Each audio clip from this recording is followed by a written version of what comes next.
अस्सलाम वालेकुम जी, मेरा नाम सुमैर है और आप मेरा यूट्यूब चैनल देख रहे हैं। उम्मीद करता हूँ आप सब खैरियत से होंगे, खुशबाश होंगे और मेरी दुआ है कि अल्लाह ताला आपको हमेशा खुश और आबाद रखे। दोस्तों, जैसा कि आप सब जानते हैं, मुझ समेत बहुत सारे यूट्यूबर्स ने फिरोज़ खान और उनकी वाइफ के हवाले से बहुत सारी वीडियोज़ बनाई और हम आप लोगों को आगाह करते रहे कि उन दोनों के दरमियान बहुत शदीद लड़ाई चलती रही और आखिरकार उन दोनों ने अपने रास्ते अलग कर लिए। बल्कि उन लोगों ने खुद अनाउंस किया कि हम दोनों के दरमियान तलाक हो चुकी है। लेकिन आज उनके वकील का बयान सुनने के बाद मुझे बड़ी हैरानगी हुई। आज मैंने दो टॉपिक्स पर बात करनी है इसी हवाले से। एक ये कि फिरोज़ खान अपने बच्चों को खर्चा क्यों नहीं दे रहे, और दूसरा ये कि उनके दरमियान अगर सुलह का कोई रास्ता बाकी था तो फिर उन लोगों को इस तरह से मीडिया पर ये तमाशा नहीं करना चाहिए था।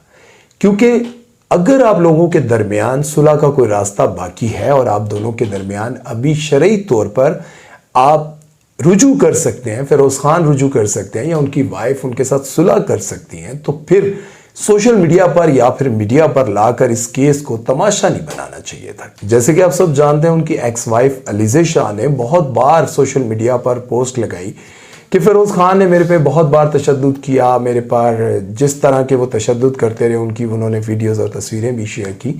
लेकिन अगर उन दोनों के दरमियान सुलह का रास्ता बाकी था तो ये सब कुछ नहीं करना चाहिए था। क्योंकि देखिए, जिंदगी है, किसी भी ऐसे मोड़ पर जाकर जब आप दोनों को लगता है कि हम दोनों दोबारा से एक हो सकते हैं, तो फिर आपके दरमियान कुछ ऐसी तलखियां बाकी रह जाती हैं सोशल मीडिया पर या फिर किसी भी जगह। देखिए, अगर आप दोनों हमें बड़ी खुशी होगी, जैसे उनके वकील ने अदालत के बाहर आकर ये कहा कि हम चाहते हैं कि ये दोनों आपस में राजी हो जाएं और अदालत में हम इंशाअल्लाह नेक्स्ट पेशी पर दोनों को साथ बिठाएंगे और उनको मौका देंगे कि उन दोनों के दरमियान जितनी तलखियां हैं उनको दूर करके बच्चों की खातिर अपने आप को और अपने रिश्ते को बचाने की कोशिश करें।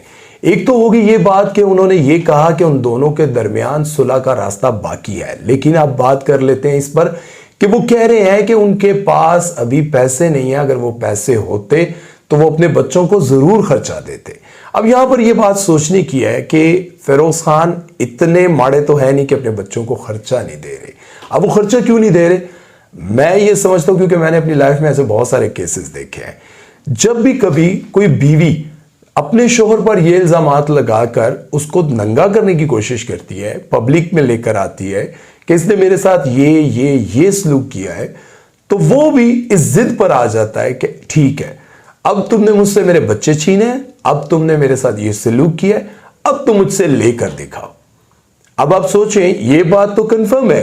देखिए, फिरोज़ खान को जिस तरह से पहले कास्ट किया जा रहा था, अब कहीं पर उनको कास्ट नहीं किया जा रहा। बल्कि पिछली वीडियो में मैंने आप लोगों को बताया था कि इकरा अजीज ने, जो उनके साथ एक नया सीरियल आने वाला था, उसकी बड़ी उन्होंने कैंपेन की हुई थी, बड़ी हाइप क्रिएट की हुई थी। बल्कि इकरा अजीज ने यह कहा कि जितना ड्रामा बन चुका है वो बन गया, आगे मैं फिरोज़ खान के साथ काम नहीं करूंगी क्योंकि मैं उनके साथ अब कंफर्टेबल महसूस नहीं कर रही हूं।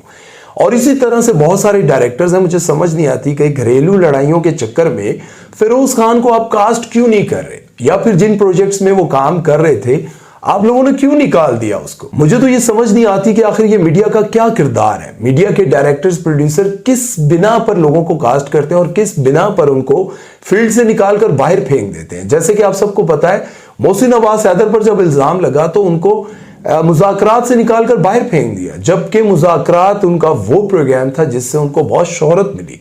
कितना अरसा लोगों ने उनको नहीं कास्ट किया, आखिरकार फिर मोहसिन अब्बास फिर हिट हो गए।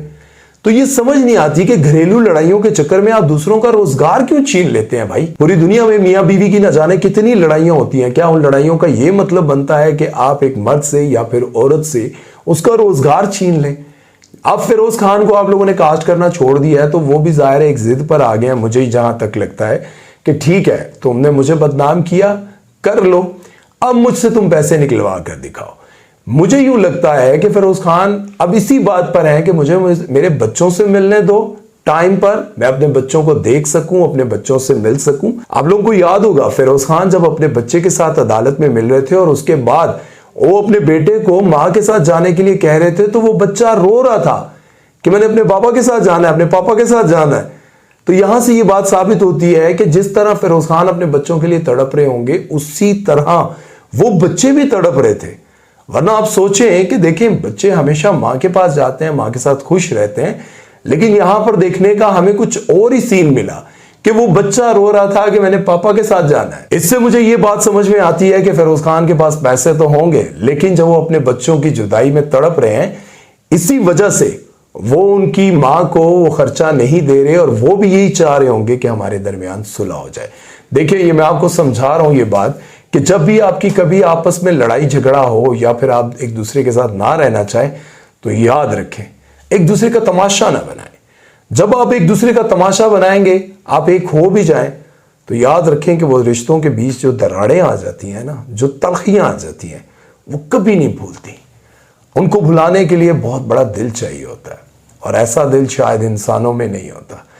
मैं तो ये दुआ करता हूं कि अल्लाह ताला उनको एक कर दे और फिरोज खान अपना दिल बड़ा करें। अलीज़े भी, जहां उनको लगा कि फिरोज खान ने उनके साथ ज्यादती की है, तो फिरोज खान को भी अपनी वाइफ से माफी मांगनी चाहिए, और वाइफ को भी चाहिए कि फिरोज खान का जो जो नुकसान आपने किया, वो नुकसान तो पूरा नहीं कर सकती, लेकिन उसका इकरार जरूर कर लें कि मेरी वजह से आपको इन शर्मिंदगियों का सामना करना पड़ा है। मैंने बहुत सारे लोग देखे जो दूसरों की जिंदगियां बर्बाद कर देते हैं, उनकी इज्जत तहस नहस कर देते हैं, मट्टी में मिला देते हैं, लेकिन उनकी जुबान पर एक लफ्ज ये नहीं आता, सॉरी, माफ कर दो, या मुझसे गलती हो गई। और ऐसे लोग कभी दूसरों के दिलों में जगह नहीं बना पाते। अपना बहुत सारा ख्याल रखिएगा, दुआ में याद रखिएगा। अल्लाह हाफिज।